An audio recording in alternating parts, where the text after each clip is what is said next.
How exactly did OCP turn Officer Murphy's body into RoboCop? Why does RoboCop look the way he does in the end? How did the brutal killing of Alex Murphy influence the design of RoboCop's future body? Which biological parts ultimately remained from Alex Murphy? How does his new cybernetic anatomy actually function? Would RoboCop really break if he tried to run? And what would actually happen if you shot RoboCop in the mouth? The answers to these and many other curious questions about RoboCop's technical design are in this video. Don't forget to subscribe to the channel and support the video with a like and comment, it really means a lot to me. Friends, in this video, I've compiled and summarized the best materials on RoboCop that I've released for you over the past 3 years on this channel. But even if you've seen all my previous RoboCop content, know this, there's still plenty of new and fascinating information in this video. Enjoy watching! You can't put a human into a machine and then complain that the human part makes decisions. Alex Murphy was the top graduate, a devout Catholic, an exemplary family man and father. All his personal traits pointed to a strong sense of duty. He was exactly the kind of man who became the first and most successful candidate in the RoboCop program. Yes, all of this unfolds in a world where reports of nuclear standoffs, man-made disasters, massive strikes, and the destruction of the ozone layer are not breaking news, but part of a regular daily broadcast. And Detroit, of course, is a city drowning in crime, where robbers rob other robbers who committed a robbery less than a minute ago. A city systematically absorbed by the tech giant OCP, which has already signed a contract with City Hall to finance and manage law enforcement. After all, this would also allow them to test their military prototypes in urban conditions. The demonstration of the ED 209 military robot fails to impress the OCP leadership. Due to its low AI level and a systematic malfunction, the ED 209, growling like a dog and squealing like a piglet, turns one of the company's top managers into minced meat. Afterward, the younger generation of the corporation, represented by Bob Morton, gets the green light to implement a project based on the use of a human donor. And Officer Alex Murphy, transferred that very day to the West Detroit precinct, found himself on the list of potential candidates. According to the recently released DLC for RoboCop Rogue City, potentially suitable police officers were pre-selected for their posthumous participation in the RoboCop program. And under Bob Morton's orders, these candidates were sent to patrol the most dangerous areas of the city. Yes, Rogue City is hardly canonical in relation to the classic films, but it treats the originals with respect, and its events are organically woven into the beloved RoboCop universe. Murphy and Lewis pursue a group of criminals led by the self-proclaimed king of Detroit's criminal underworld, a psycho and sadist, Clarence Bodica. Cops don't like me, so I don't like cops. And Murphy's first shift at his new precinct becomes his last. He's brutally executed by Bodica's gang, losing his right hand in the process. Minutes later, doctors declare him dead.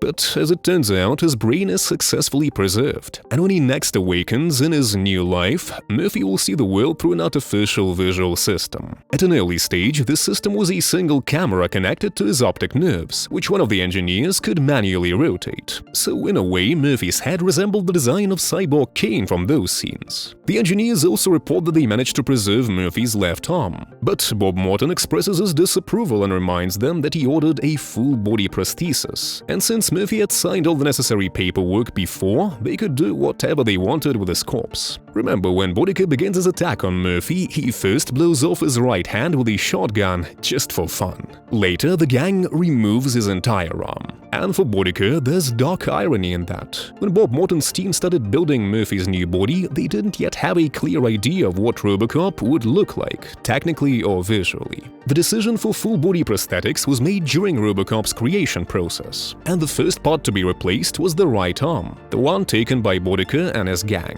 It makes sense, it suffered the most damage. So if Bodica hadn't done that, RoboCop might have looked completely different, and in his right arm, he might not have had that device he later used to kill Bodica by piercing his carotid artery, the data spike. So Bodica dies from what he was first to take from Murphy, his right hand. RoboCop's visual design appears clunky at first, but he moves with choreographed precision and sometimes incredible reflexes. His armor is titanium laminated with Kevlar, capable of withstanding heavy firepower. Later, in the second movie, we learn that what's left of Alex is just a few pieces of flesh, barely even a corpse. And since Bob Morton ordered the left arm to be amputated too, it turns out that Murphy's remaining biological tissue wasn't integrated into the machine like with Cyborg Kane, but instead was gradually removed and replaced with cybernetics. The full list of Murphy's remaining organic tissue was never stated, but at minimum it includes the brain, with chips implanted into its major regions, as seen clearly in RoboCop 2. Also, judging by what's left of Kane's biological parts in the second film, we can assume Murphy also retained part of his spine, along with the spinal cord. This is likely since the RoboCop 2 project reused the successes of RoboCop 1. In general, what remained of the original Murphy is roughly the same as what remained of the original Kane,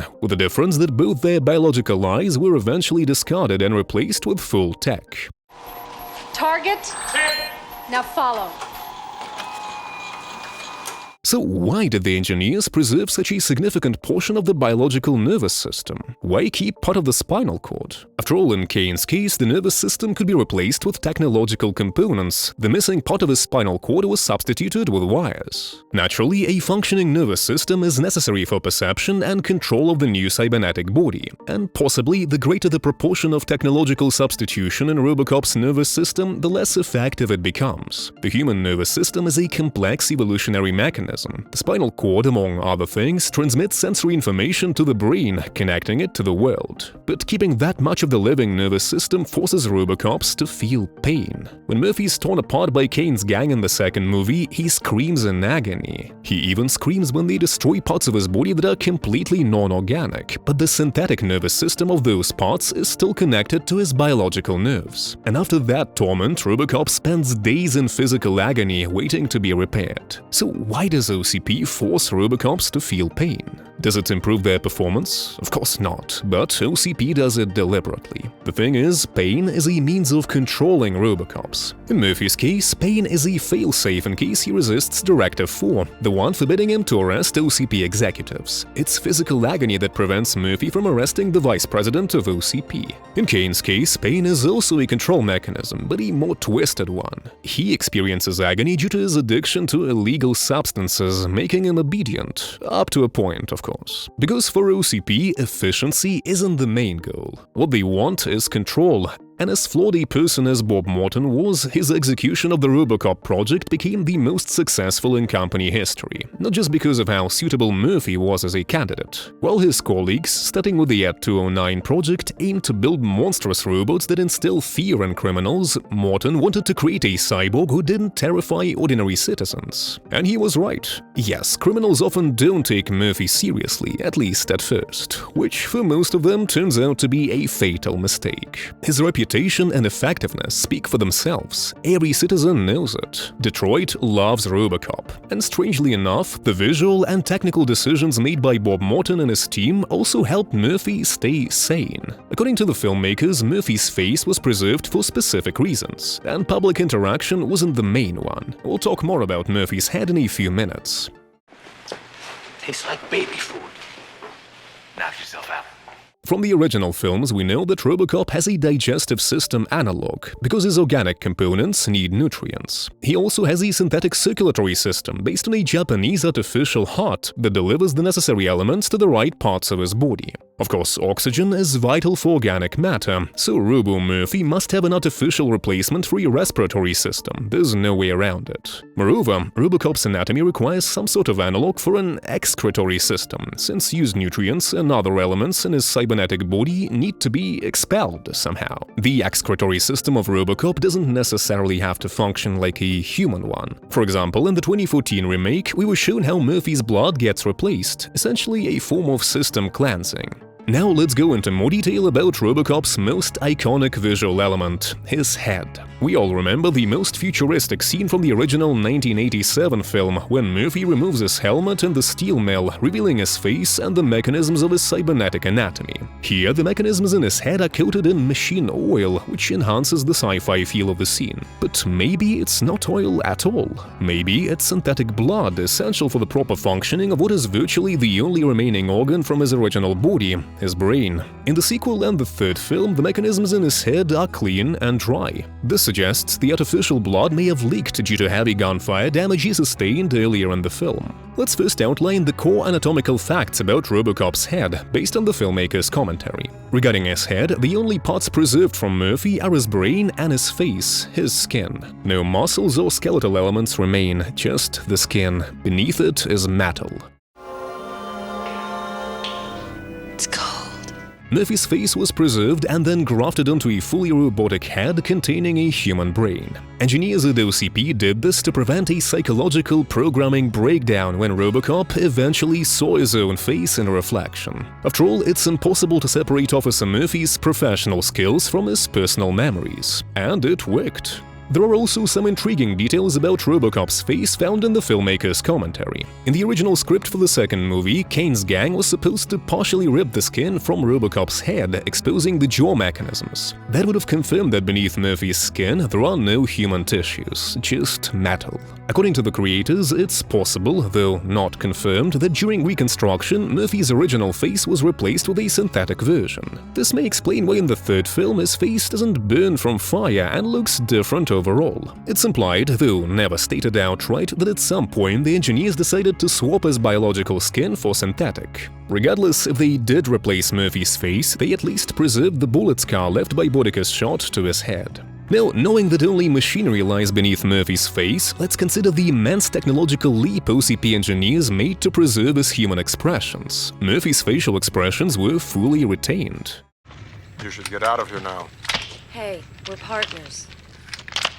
In theory, the engineers had to create some kind of synthetic analog for facial muscles. But, as established earlier, beneath his face is metal and fairly crude machinery. So his expressions should technically work like those of the RoboCop animatronic puppet, which is actually more realistic. Yet RoboCop's expressions match real humans. Yes, this is a cinematic convention, but still. It suggests that Murphy's facial expressions are driven by a system of bioelectrical impulses in his skin. Something similar can be seen in the android Automo, who also lacks synthetic muscles and whose expressions are controlled by a polymer skin system. Even with all these revolutionary technologies, OCP was still searching for new ways to commercialize their business. After all, RoboCop's face, and more specifically the facial expression replication technology, is the most complex tech in his entire body, regardless of whether the skin is biological or synthetic. Though in my favorite Rogue City, Robo says his most advanced tech is his eyes. And if Murphy's skin is biological, as it was in the first film and part of the second, then it would require a dedicated blood supply system. We've already noted that RoboCop has artificial circulation and even an artificial heart, but supplying blood to the skin would involve extremely tiny vessels and, by extension, complex microsurgery. So for OCP scientists, making Murphy's skin synthetic from the start would have been significantly simpler. Of course, OCP also achieved a major breakthrough in human eye prosthetics. Murphy's new eyes are artificial. Looking back at the scenes from the first movie, we realize RoboCop was originally intended to have a completely different optical system, and Murphy's natural eyes were discarded.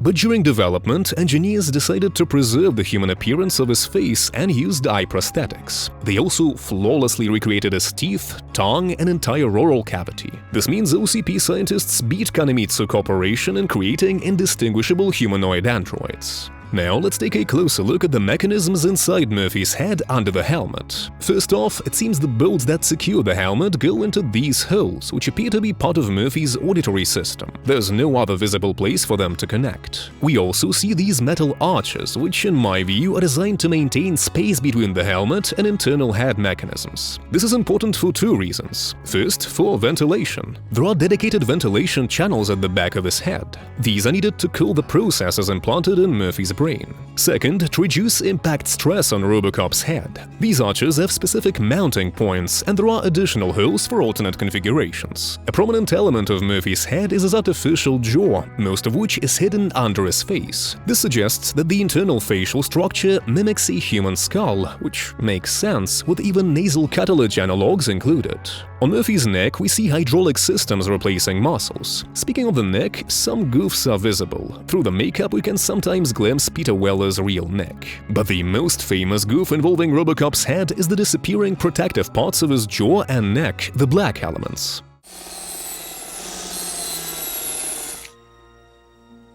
The back of RoboCop's head has several indicators for displaying critical failures in his nervous system. There are also special connectors for diagnostic tools, which we saw in RoboCop 2. The back of his head also features numerous access points. These are the spots where OCP engineers can open a skull using specialized tools, but doing so with regular tools would be extremely difficult. This is the key technical advantage of Murphy's head, especially over other cyborgs. His brain is insanely well protected. Kane's gang, as per the script, tried to access it, but it's guarded from every angle.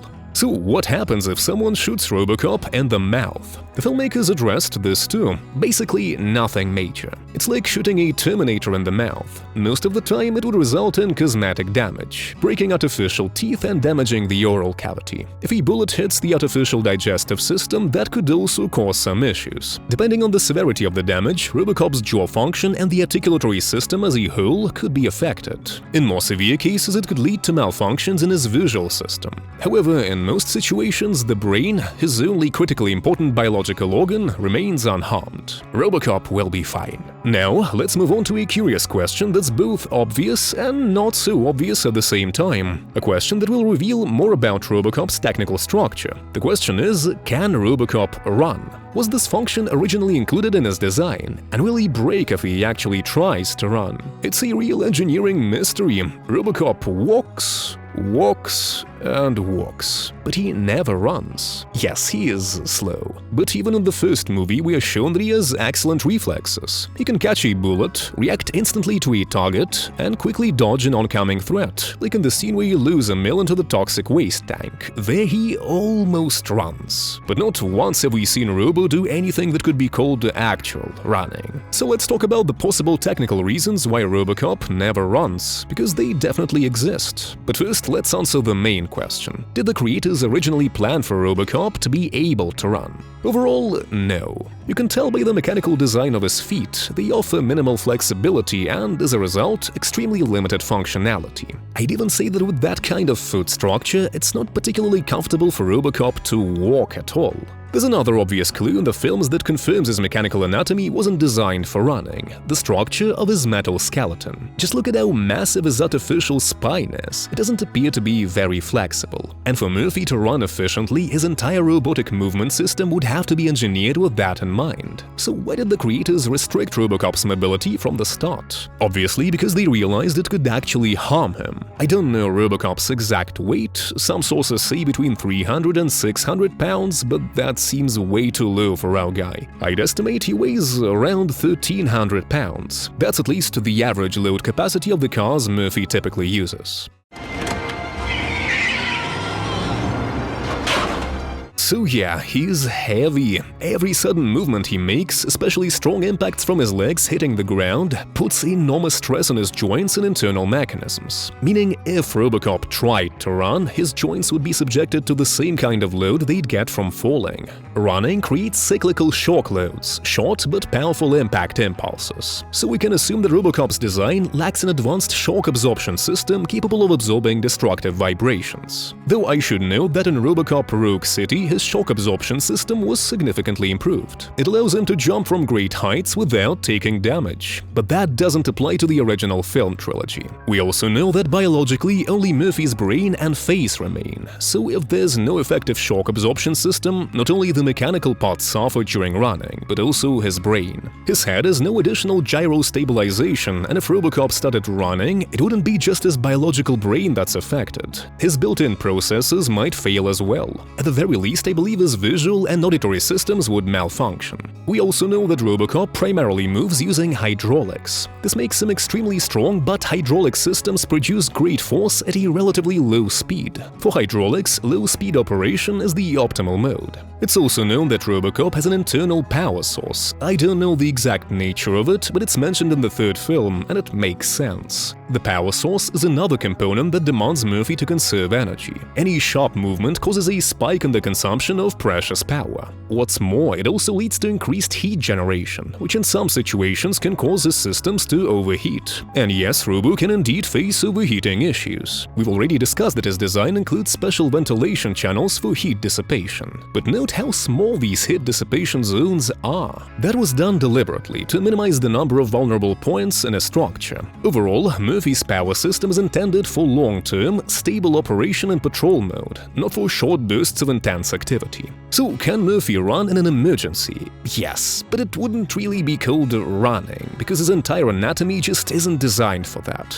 It would be more accurate to call it very fast walking. And even that would put enormous strain on his mechanics, biological components, and power system. It doesn't mean he would break down after a few minutes of movement, no. But the engineers built RoboCop for long-term use and deliberately designed him so that wear on his mechanisms and biological parts would be minimal. However, after a fairly long period of increased mechanical stress, it could indeed lead to damage. But if the engineers who created RoboCop really wanted him to run, could they have made it possible? Yes, they could. After all, the design of the cyborg Kane, with his size and powerful hydraulics, was built for more dynamic actions. But the point is, all those extra systems make Kane a monstrous cyborg, and the goal of creating the first RoboCop was to make him a humanoid, social cyborg. That's why the engineers deliberately gave up certain technical upgrades to maintain a human-like appearance. That's all. But I don't think the engineers really cared that Robo can't run. He simply doesn't need to, because something that runs isn't particularly scary, but something that approaches slowly can terrify